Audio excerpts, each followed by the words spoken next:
Hey guys, Sean here, and today what we're going to be discussing is one of my most frequently asked questions, and that is, how do you tape your projects and what kind of tape do you use?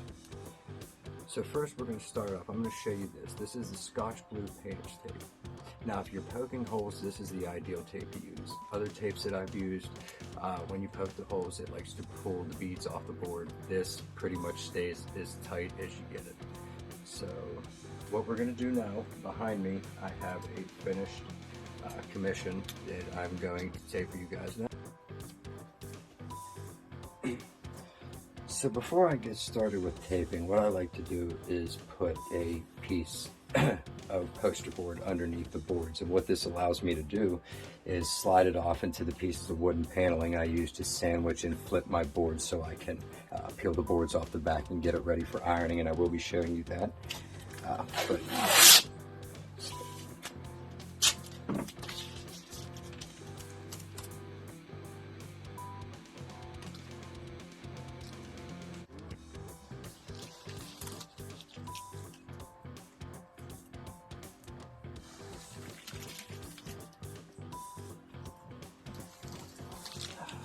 Now what I like to do on the corners is I like to get it pressed down and as tight as you possibly can. And then you're going to want to start from the inside and move your way out.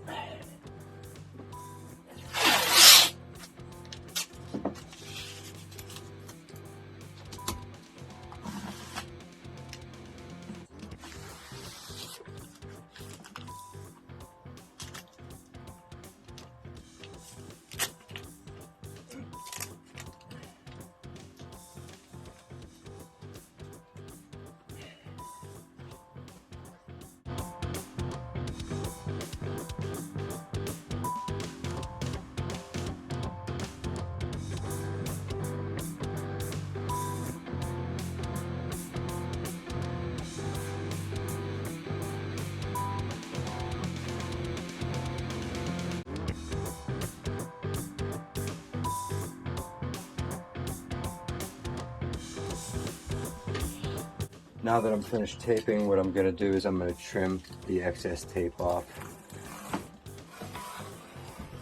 Give us a nice edge right there. I'm going to pull it off over here as well.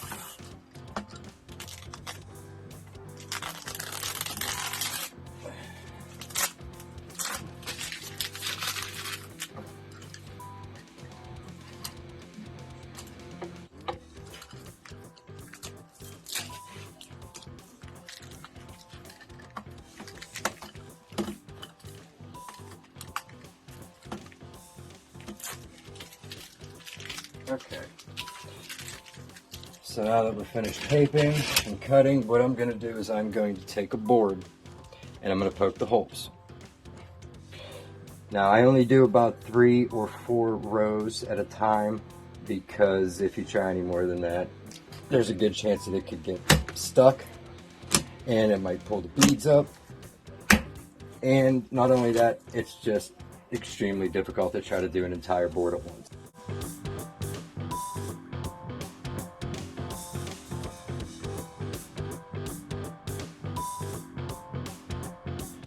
Now that we have all the holes punched, what I'm going to do is I'm going to slide the project onto a piece of wood paneling.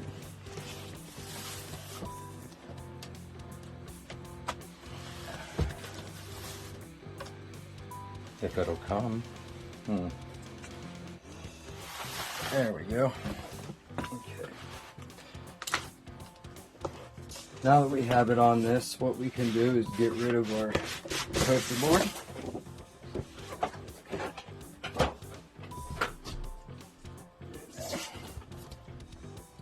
We're going to sandwich and flip.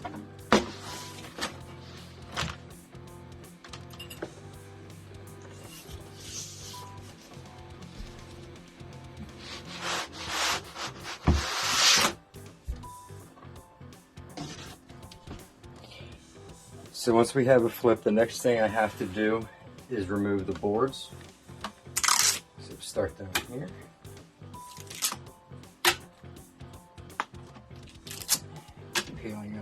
we go. Sometimes it knocks a bead or two over, but don't worry, it's usually pretty good. Usually don't mess up too many while I'm going through this process.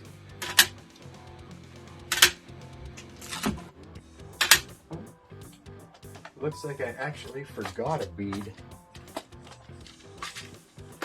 Don't know how I missed that one. There we go. All right.